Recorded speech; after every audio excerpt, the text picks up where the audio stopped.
Hello guys, welcome back to my channel. So ഇന്നത്തെ vlog വന്നിട്ട് നമ്മൾ അമ്പലത്തിൽ പോവാണ്. അപ്പോൾ അതിൻ്റെ ഒരു വ്ളോഗാണ്. അപ്പോൾ രാവിലെ വന്നിട്ട് ഞാനും അമ്മയും തമ്പുരുമോളും ഒരുങ്ങി ഇറങ്ങിയാണ്. അപ്പോൾ നമ്മൾ നടന്ന് മാഷിക്കാവിൽ നമ്മൾ ഒരു ചർച്ചുണ്ട്. അപ്പോൾ അവിടെ നിന്നാണ് കയറുന്നത്. കാരണം അവിടെ അമ്മയുടെ ചേട്ടത്തിയുള്ള ഏറ്റവും മൂത്തമ്മ അവിടെ വരാമെന്ന് പറഞ്ഞിട്ടുണ്ട്. അപ്പോൾ അവിടെ നിന്നാണ് കയറുന്നത്. അപ്പം മൂത്തമ്മ ഇവിടെ വന്ന് നിൽപ്പുണ്ട്. അപ്പോൾ ഇതാണ് ഞാൻ പറഞ്ഞ ചർച്ച്. അപ്പോൾ നമ്മളിവിടെ വെയിറ്റ് ചെയ്ത് നിൽക്കുകയാണ് ബസ് കാത്ത്. നമ്മൾ പോകുന്നത് വെട്ടിക്കോട്ട് അമ്പലത്തിലോട്ടാണ്. നമ്മൾ അന്നേരം ഇവിടുന്ന് ബസ് കയറി അടൂരാണ് ഇറങ്ങുന്നത്. അപ്പോൾ നമ്മൾ ബസ് കാത്ത് നിൽക്കുകയാണ്. അപ്പോൾ നമുക്ക് ബസ് കിട്ടി. നമ്മൾ ബസ്സിൽ കയറി ഇങ്ങനെ നമ്മൾ ബസ്സിൽ പോവുകയാണ്.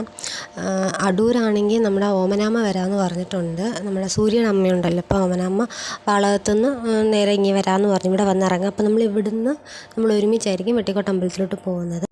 നമ്മളങ്ങനെ ബസ്സിൽ വന്നിറങ്ങി. നമ്മളിനി നടക്കുകയാണ്. അവിടെ നിന്ന് കുറച്ച് നടക്കാനുണ്ടല്ലോ. അപ്പം തമ്പുരുമോൾ വണ്ടി ഇരുന്ന് രാവിലത്തെ യാത്രയൊക്കെ ആയിട്ട് രാവിലെ കഴിക്കുകയൊക്കെ ചെയ്തിട്ടുണ്ടായിരുന്നു. അപ്പം വെള്ളമൊക്കെ കുറേ കുടിച്ചിട്ടുണ്ടായിരുന്നു. അപ്പം അങ്ങനെ കുറേ വണ്ടി ഇരുന്ന് വോമിറ്റൊക്കെ ചെയ്തായിരുന്നു. അപ്പോൾ പുള്ളിക്കാരി ഡ്രസ്സ് ചേഞ്ചൊക്കെ ചെയ്ത് അങ്ങനെ നമ്മൾ വീണ്ടും നടക്കുകയാണ്. അപ്പം രാവിലെ ആയതുകൊണ്ട് കടകളൊക്കെ കുറച്ച് കടകളൊക്കെ തുറന്നിട്ടുള്ളായിരുന്നു.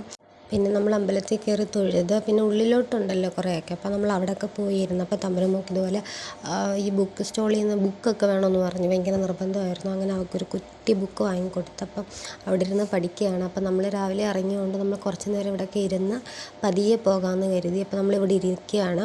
അപ്പോൾ കടകളിൽ നിന്ന് ഓരോ സാധനം കണ്ടിട്ട് അവൾ ഓരോന്ന് വാങ്ങാൻ പറയുന്നുണ്ട്. അങ്ങനെ അവൾക്ക് കുറേ സാധനങ്ങളൊക്കെ വാങ്ങിക്കൊടുത്തിട്ടൊക്കെയാണ് നമ്മൾ പോയത്. അപ്പോൾ നമ്മളിവിടെ ഇങ്ങനെ വെയിറ്റ് ചെയ്തിരിക്കുകയാണ്. വെയിറ്റ് ചെയ്തിരിക്കുകയെന്ന് വെച്ചാൽ നമ്മൾ വെറുതെ കാറ്റൊക്കെ കൊണ്ട് കുറച്ച് നേരം ഒരു സമാധാനം പീസ് മൈൻഡൊക്കെ ആയിട്ട് നമ്മൾ ഇവിടെ നിന്ന് ഇറങ്ങാമെന്ന് കരുതി. അപ്പം നമ്മളിവിടെ ഇങ്ങനെ വെയിറ്റ് ചെയ്ത് ഇങ്ങനെ സമാധാനത്തോടൊക്കെ ഇറങ്ങാമെന്ന് കരുതി. അപ്പോൾ രാവിലെ ധൃതി പിടിച്ചൊക്കെ ഇറങ്ങി വന്നില്ല. അപ്പം എന്തായാലും നമ്മൾ അമ്പലത്തിലൊക്കെ പോകുമ്പം കുറച്ച് നേരമൊക്കെ അവിടെ ഇരുന്നിട്ട് ഇറങ്ങുവാണെങ്കിൽ നമുക്ക് കുറച്ചും കൊണ്ട് മൈൻഡ് നല്ല ഫ്രഷ് ആയിരിക്കും. ഇറങ്ങി വരുമ്പോൾ നമുക്ക് കുറേ സമാധാനം കിട്ടുമെന്നൊക്കെ ഞാൻ കേട്ടിട്ടുണ്ട്. അപ്പം നമ്മളങ്ങനെ കുറേ നേരം നമ്മളിവിടെ ടൈം സ്പെൻഡ് ചെയ്തിട്ടാണ് ഇറങ്ങിയത്. പിന്നെ നമ്മളിവിടെ വന്നിട്ട് ചോറുണ്ടായിരുന്നു, അന്നദാനം ഉണ്ടായിരുന്നു. അപ്പോൾ നമ്മൾ അന്നദാനവും കഴിച്ചിട്ടാണ് ഇറങ്ങിയത്. എന്നിട്ട് തമ്പുരുമോൾക്ക് കണ്ട് ആ ഒരു ബോയും കൂളിംഗ് ഗ്ലാസ്സൊക്കെ വാങ്ങിയിട്ടുണ്ടായിരുന്നു. പിന്നെ അല്ലാതെ എല്ലാവരുടെയും കയ്യിൽ ഓരോ കവറുണ്ട്. എല്ലാം ഓരോ സാധനങ്ങൾ വാങ്ങിക്കൊണ്ടാണ് വീട്ടിലോട്ട് പോകുന്നത്. പിന്നെന്താ ഈ വയലൊക്കെ കാണാൻ നല്ല ഭംഗിയുണ്ട്. പക്ഷേ ഞാൻ നേർനാളിൽ വന്നപ്പം ഇവിടെ മൊത്തം മറ്റേ ഗോൾഡ് കളറിലാണ് എല്ലാം കരിഞ്ഞ് എല്ലാം വിളവെടുപ്പെല്ലാം കഴിഞ്ഞ സമയമായിരുന്നു. പക്ഷേ ഇപ്പോൾ ഈ ടൈമിൽ വന്നപ്പം നല്ല പച്ചപ്പാണ് കാണുന്നത്. അപ്പം നല്ല ഫ്രഷ് മൈൻഡ് തോന്നുന്നുണ്ട്. പിന്നെ നമ്മളെന്താ നല്ല വെയിലുണ്ടായിരുന്നു. അപ്പോൾ നമ്മൾ ബസ് കാത്ത് വന്ന് നിൽക്കുകയാണ്. നമ്മൾ ധൃതി പിടിച്ചൊന്നുമല്ല കയറിയത്. നമ്മൾ പതിയെ സാവധാനത്തിലാണ് ബസ്സിലൊക്കെ കയറിയത്. നല്ല പച്ചപ്പ്, നല്ല ഭംഗി. അങ്ങനെ നമ്മൾ അടൂർ വന്ന് ഇറങ്ങി. നമ്മൾ കടയിൽ കയറി ലൈം ജ്യൂസൊക്കെ കുടിച്ചിട്ടാണ് നമ്മൾ പോയത്.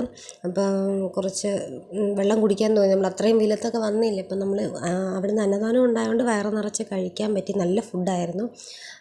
പിന്നെന്താ വന്നിട്ട് നമ്മളിവിടെ ലൈം ജ്യൂസും കഴിച്ചിട്ടാണ് നമ്മളിവിടെ നിന്ന് ഇറങ്ങിയത്. പിന്നെ ഇവിടുന്ന് തന്നെ നമ്മൾ നേരെ വീട്ടിലോട്ട് പോവുകയാണ്. നമ്മൾ വീട്ടിലോട്ടും പോയി. അപ്പോൾ ഇത്രയേ ഉള്ളൂ. നെക്സ്റ്റ് വീഡിയോ കാണാം. Bye bye, see you guys.